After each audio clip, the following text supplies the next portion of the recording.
Porsche, Porsche, Porsche, Porsche. Hi guys, welcome back to The Next Drive and welcome to the Porsche 718 Cayman GTS. Did I get that name right? Right, this is not going to be your average review of this car, because I don't do that. The reviews are out there. This is a 25 plate. It's been around for a year now, nearly, this car, and maybe longer, who knows. That's not the point of my part on this channel. My role on this channel is to talk to you like a normal human being, just like Alistair does. I want to give you 3 things I love about this car, then what I don't like about it, and more importantly, how it makes me feel. Because this has completely changed my mind about Porsches and the relationship between the 911 and cars like the Cayman and the Boxster. Let's go for a drive, because the first thing I want to talk about is how this thing drives. Behind my head, which is immediately brilliant because it means it's mid-engined, is a 400 horsepower, 6-cylinder, naturally aspirated engine. No turbocharging, no electrical assistance, just an engine with 6 cylinders, 400 horsepower, and I think over 400 Newton meters of torque. I'll put the exact numbers down here. It does 0 to 60 in 4 seconds and has a top speed of 179 miles an hour. Now, the problem in the UK is that I can't really demonstrate any of that because all of it will get me put in jail very quickly. But what I can do is just take you for a quick drive and let you know what it feels like to drive. It's incredibly wet, really wet, so I will keep it in normal mode. We do have Sport Plus, yikes, and individual, but I will keep it in normal just to be relatively safe. There are 3 buttons down here. I don't know why they exist. One of them is to raise the rear spoiler. It just looks better, I think, with it up. The other one is to turn off the automatic stop-start engine thing when you come to the lights. I never have that on. It always really annoys me. And why would you? I think it's a regulation thing, but whatever. That goes on straight away.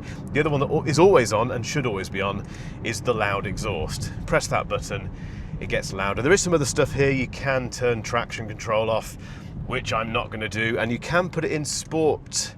What do they call? Yeah, sport chassis. Let's turn that on, why not? So a lot of those buttons, I love the fact they're buttons, I'll come on to that later, but a lot of those buttons feel fairly superfluous because this is a Cayman. It's a 2-seater sports car. It's got an engine behind your head. It's made for having fun in, and I want it to sound loud.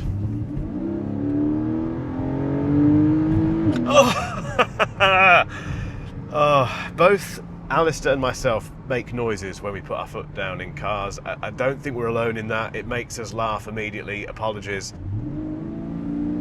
Oh. The way this thing drives. Now, I've done a lot of mixed driving in this. I've not taken it on track. I've only had it for a week. It's not mine. I've been on the motorway. I've been on back roads like this, just going to and from certain places.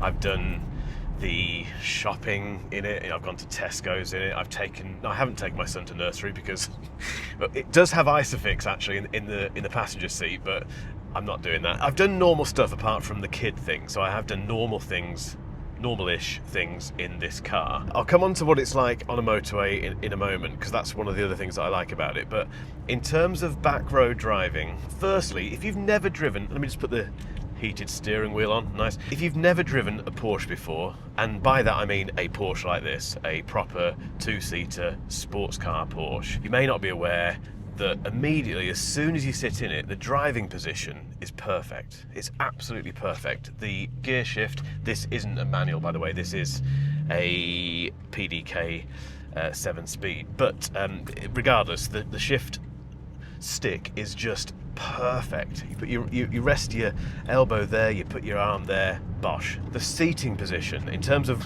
how low you are, you can go very low in this car if you want to, but you can get it just right, and the steering wheel is just in the right place. I can see all of the dials, which are fantastic. It's just immediately a lovely place to sit, and you want to go fast. And you don't have to go fast, actually. I'm doing 40 miles an hour at the moment, and it feels closer to 50 or 60 because you're in a small car, you're low to the ground.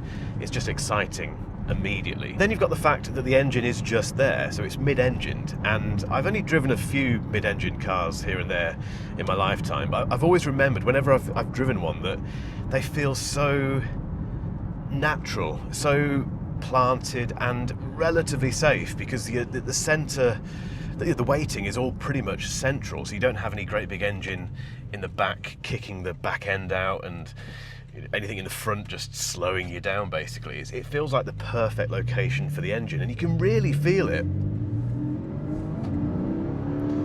When you go around corners with a bit of, giving it a few of the old beans, you do really feel that centre-weighted thing going on, and it's really addictive. I want to take this on a track, but even just driving on normal roads, you do get that wonderful centre-weighted feeling. It's utterly, utterly lovely. Then we get to the acceleration, which isn't insane. Now, Alistair talked about this in his GT3 Touring review recently, that Porsche has gone absolutely nuts with its EVs. So whether it's a Macan Turbo or whatever, they are, and the Taycan that I reviewed recently, they are mind-bendingly quick, almost too quick. You wonder what the end goal is with that.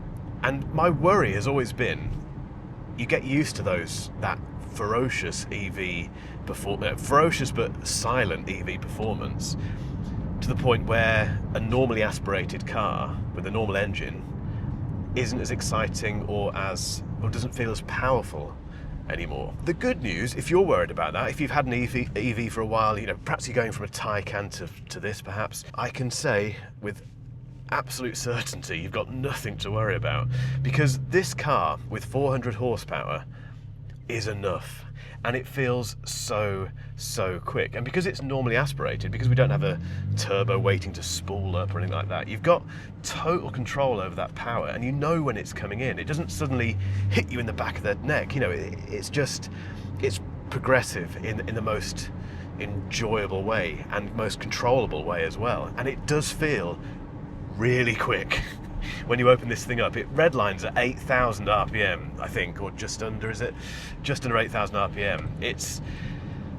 If I can find a straight bit of road, I will just quickly demonstrate for you.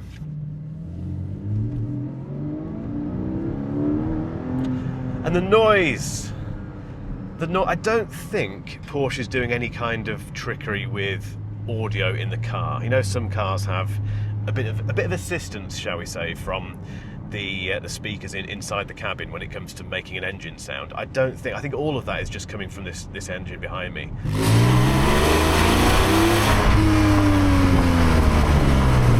Put down. Oh, whoa. It's not scary either. It's performance that you can deal with.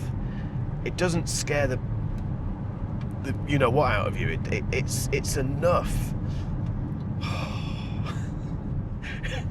It's a lot of fun. And then going around corners, I have had a couple of instances where I've put my foot down maybe a little bit too early and maybe with a little bit too much gusto, and it has snapped out a little bit, but the traction control is incredible. It gets you back in line straight away. I must say as well, I'm not going very fast here, guys. It might look like I'm genuinely not, but I'm having so much fun.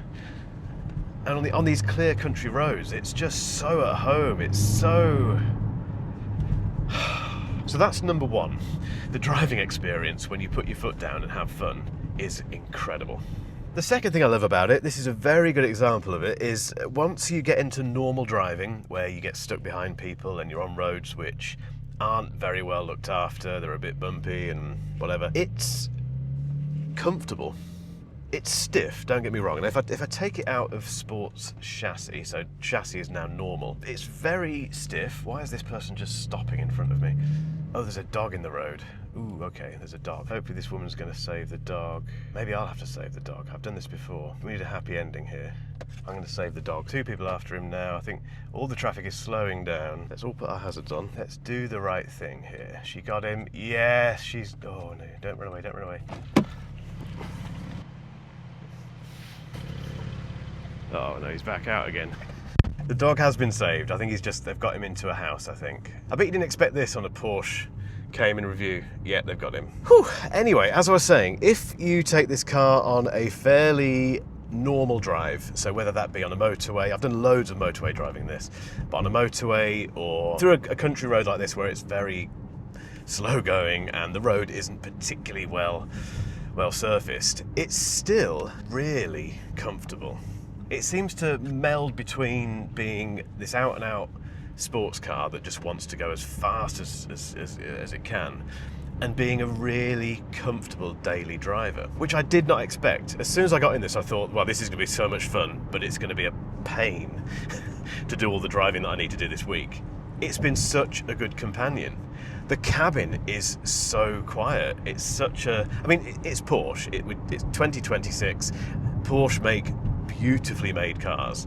They are very, very well put together. There's no rattles. There's one thing that is annoying, which I'll come on to later, but it's just so well made, so quiet. I drove from my house in Warwickshire to Shropshire yesterday, which is about an hour and 20 minutes, and it wasn't annoying. The only thing that was a bit annoying was the tyre noise. That was a little bit wearing after a while, but not to a point that you think I'm taking this back. And more importantly, not to the point where you'd think I need a different car. And the other thing that is annoying that I mentioned a moment ago is the passenger seatbelt keeps slapping against the side of the plastic trim there. No idea why, but anyway, not a big deal, but it's a really comfortable car. The third thing that I love about this car is that it is beautifully analog. What I mean by that is that there are buttons absolutely everywhere. There's buttons all over the center console. There's buttons on the steering wheel. All of the heater controls are proper and they exist. You can press them and twist them and turn them and do all that stuff. The in-car entertainment system in this Cayman it's just so endearing because it's just not very good. In fact, that's unfair. It's good, it does the job. It's just, you get in it, you think, wow. When you've spent so much time in modern cars that have huge screens and, you know, versions of Android running and all that stuff, this is like going back 10 years. This one doesn't have CarPlay. I think you can have CarPlay installed, but this one for some reason doesn't have it. Even the words they use, tuner, it says tuner. There's even a little flap here, which if you lift it up, gives you access to, I think, SD card slots. We have 3 dials behind the dash. One of them is digital, so you do have a digital readout on it, but the other 2, and the most important ones, the rev counter and the speedo, are analog. You can also see all of the warning lights that aren't illuminated at the moment. So you can see the engine management light, you can see the ABS light, you can see all that stuff that is normally on modern cars completely invisible because it's on a digital screen or it's just hidden behind a black panel. I love that. I absolutely love that. It feels so analog in the most brilliant way. And it goes perfectly with that engine because that engine doesn't have any kind of, to my knowledge, any kind of assistance in terms of turbocharging or EV assistance. It's the perfect marriage between just an engine and a car that has all the buttons and things that you want. I love it.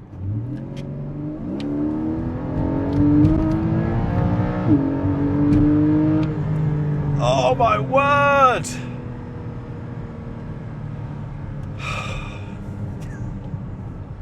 Cars that put a smile on your face. I've not had that for quite a while. I think the last one that did was the Bentley Continental GT did put a smile on my face. In fairness, the Taycan Turbo S, whatever it was, that stupidly quick one, that did put a smile on my face, but oh, it's the combination of that noise and that progressive but pretty brutal acceleration. Remember, I'm in normal. I'm not even in sport. I'm not putting it in sport on this road. It's so wet. It's been raining for days in the UK. I'm a dad.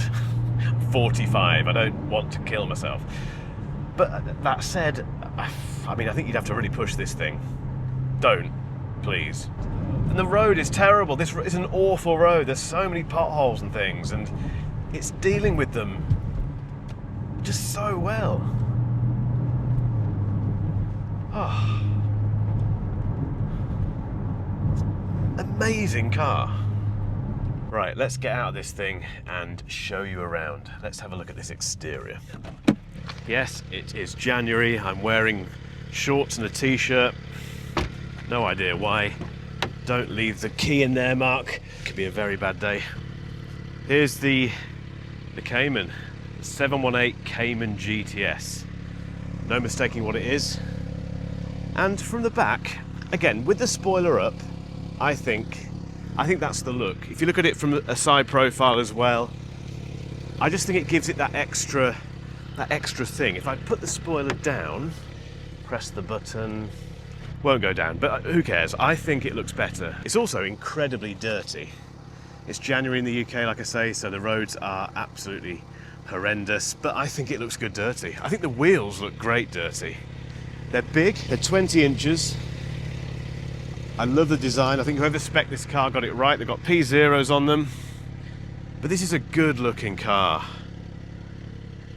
And it's changed my mind once again on the whole 911 versus Cayman versus Boxster debate. I just think when you see these things in the flesh, and when you've been driving them around, and when you just park them up somewhere and look at them, they look so good, they look so purposeful, and everything is real, you know. So for instance, we have these vents here. These are proper vents. They're not just there for show at all. The front end, unmistakably Porsche. It's quite a small car, so it's very manoeuvrable. It's very practical as well. So if I open the rear boot, turn the car off first, hang on. Oh, also, proper key turny thing. It's not the key, it's there permanently, but it's not a button. That's quite nice. Anyway, let's open the rear boot. There we go. Look at the space. I've got my coat in there. I've got quite a big bag. I've got another bag. I've got a cloth. I've got a ring light, and there's still room for the engine. I mean, that's not bad at all, is it? And if that's not enough room, we open the front boot, the frunk, whatever you want to call it. It's huge. Look how big it is. You can get a child in there as well, not to transport obviously, but I can confirm a child fits in there, and there's room for other stuff as well. There's a toothbrush. One thing that does annoy me, you really have to slam both of these to get them shut for some reason, but there you go. Let's go into the interior. I can't do the rear seat test because there are no rear seats, but headroom, there's loads. I mean, I'm 5'8", 5'9", whatever, and I think if I was 6 foot, I'd still have loads of room. If you were really tall, I still think you'd be okay, because the seat is quite high at the minute. I've got it set quite high. These are all the really, really cool switches and stuff. This is the flap for what I think is SD cards in there, so you can see SD card inserts there. All of the heater controls, everything. The pointless buttons here, which I'm glad they're there. There are some empty spaces, but again, that makes me feel nice and nostalgic. We have PDK on the gearbox because it's a PDK gearbox on the gear shifter. You know what I mean? 718 there as well because it needs to remind you what it is. We also have, again, proving that this is a very practical car, cup holders. One there. One there. They can be extended as well, so you can do that for different sized cups. You can probably see we've got lots of, I don't know if it's real carbon fibre, but carbon fibre looking trim. Very nice stitching, lovely Porsche stitching. I would guess that you can customize this to whatever you want it to be. The interior quality is lovely. This is all Alcantara here. Alcantara headlining. The steering wheel has an Alcantara, I think, finish as well, which is lovely.